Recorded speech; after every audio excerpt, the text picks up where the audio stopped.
Hello friends, welcome to more creative. दोस्तों, आज दिनांक 13 दिन मंगलवार है। वह हिंदी महीना पौष और कृष्ण पक्ष की पंचमी है। तो चलिए शुरू करते हैं आज की बड़ी खबरें। यदि आपको खबरें पसंद आए तो वीडियो को लाइक जरूर करिएगा और आप हमें प्रदेश के किस जिले से देख रहे हैं कमेंट बॉक्स में जरूर बताइएगा। दोस्तों, कमलनाथ जी ने किया है बड़ा ऐलान। उन्होंने कहा है कि सरकार बनते ही पुलिसकर्मियों को साप्ताहिक अवकाश दिया जाएगा। दोस्तों, प्रदेश में अगले साल होने वाले विधानसभा चुनाव को देखते हुए कांग्रेस सभी वर्गों को साधने में जुट गई है। अब कमलनाथ जी ने पुलिसकर्मियों के लिए साप्ताहिक अवकाश योजना को भी लागू करने की घोषणा कर दी है। दोस्तों, इसके पहले कमलनाथ जी ने पुरानी पेंशन योजना बहाली और किसानों की ऋण माफी योजना को भी लागू करने की बात कर दी है। इस प्रकार कमलनाथ जी ने कहा है कि यदि सरकार में आते हैं तो ये सभी योजनाएं लागू कर दी जाएंगी। दोस्तों, कमलनाथ जी ने कहा कि कांग्रेस द्वारा कर्मचारी संगठनों, व्यापारियों, किसानों, युवा, महिला, अनुसूचित जाति तथा जनजाति एवं अन्य पिछड़ा वर्ग सहित अन्य क्षेत्रों में काम करने वाले संगठनों से संवाद किया जा रहा है और उन्हीं के अनुसार ये घोषणाएं की जा रही हैं। दोस्तों, देश के करोड़ों किसानों के लिए बड़ी खबर है। प्रधानमंत्री किसान सम्मान निधि की लाभार्थी सूची में आपको दिख रहा है ऐसा, तो नहीं मिलेगी आपको 13वीं किस्त। दोस्तों, बड़ी संख्या में लोगों के नाम पीएम किसान सम्मान निधि योजना से काटे जा रहे हैं।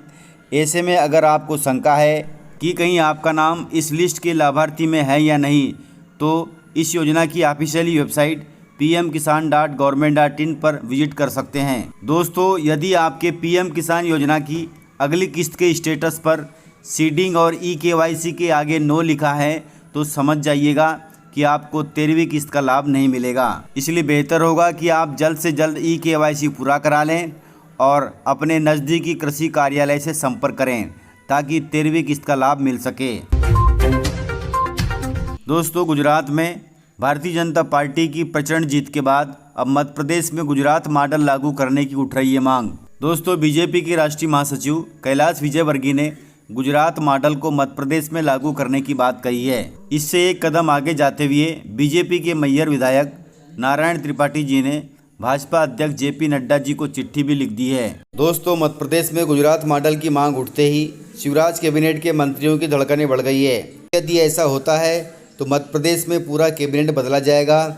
हो सकता है मुख्यमंत्री भी बदले जाएं, क्योंकि गुजरात में भी चुनाव से पहले ऐसा ही हुआ था, तब जाकर बीजेपी को अपार सफलता मिली है। अब मध्य प्रदेश में भी गुजरात मॉडल की मांग उठने से कैबिनेट तथा CM शिवराज सिंह चौहान की धड़कनें बढ़ गई हैं।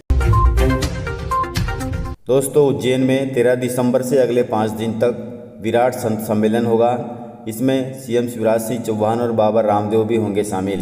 दोस्तों, मध्य प्रदेश के उज्जैन जिले में मंगलवार 13 दिसंबर से 17 दिसंबर तक 5 दिवसीय विराट संत सम्मेलन का आयोजन होगा। इस आयोजन में देश भर से साधु संत, महंत, महामंडलेश्वर, राज्यपाल, मुख्यमंत्री, बाबा रामदेव और साध्वी ऋतंबरा जी को भी आमंत्रित किया गया है। दोस्तों, यदि आप आसपास हों तो जरूर इस संत सम्मेलन का लाभ लें। दोस्तों, मध्य प्रदेश कांग्रेस के नेता ने मोदी जी पर की है गलत टिप्पणी, इस पर बीजेपी बौखला गई है। दोस्तों, कांग्रेस के राजा पटेरिया ने कहा कि यदि संविधान को बचाना है तो प्रधानमंत्री मोदी को मारना होगा। इसके लिए आप सभी तैयार रहें। बाद में उन्होंने मार का मतलब हार बताया है और अपने शब्दों को बदल दिया। दोस्तों, इस मामले पर विवाद खड़े होने के बाद पटेरिया ने कहा कि उनके द्वारा कही गई बात को गलत तरीके से पेश किया गया है और उनका अर्थ कुछ और था, लेकिन इस मामले ने अब तूल पकड़ ली है। इस पर CM शिवराज सिंह चौहान ने कड़ी आपत्ति जताते हुए कानूनी कार्रवाई करने की बात कही है। वहीं CM शिवराज सिंह चौहान के अलावा बीजेपी के नेता राजपाल सिंह सिसोदिया, गृह मंत्री नरोत्तम मिश्रा और चिकित्सा मंत्री विश्वास सारंग जी ने भी पटेरिया के इस बयान पर आपत्ति जताई है। वहीं नरोत्तम मिश्रा जी ने SP को FIR करने के निर्देश भी दे दिए। इस प्रकार प्रधानमंत्री मोदी पर गलत टिप्पणी करने के कारण कांग्रेस के नेता राजा पटेरिया पर होगी अब कार्रवाई। दोस्तों, देश में गेहूं का रकबा 25% से ज़्यादा बढ़ गया है। फरवरी से भाव में हो सकती है कमी। दोस्तों, अभी फिलहाल गेहूं के दामों में तेजी का दौर है। कृषि मंत्रालय द्वारा जारी आंकड़ों के आधार पर आगे गेहूं की महंगाई में राहत मिलने की उम्मीद नजर आ रही है। कृषि मंत्रालय ने बीते सप्ताह तक देश में रबी की बुआई के आंकड़े जारी किए हैं। इसके अनुसार देश में गेहूं की बुआई में कुल 25% से ज़्यादा की वृद्धि हुई है।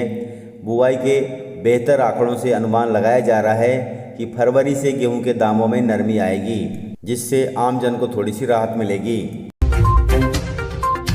दोस्तों, प्रदेश में रोजगार हेतु निवेश बढ़ाने के लिए होशंगाबाद में खाद्य प्रसंस्करण और कपड़ा उद्योग के लिए दी जाएगी सरकारी भूमि। सरकार द्वारा होशंगाबाद जिले के औद्योगिक क्षेत्र मोहासा बावई में खाद्य प्रसंस्करण और कपड़ा उद्योग तथा अन्य उद्योगों की स्थापना के लिए सरकारी भूमि दी जाएगी। यहाँ 2458 एकड़ भूमि सरकार के पास उपलब्ध है।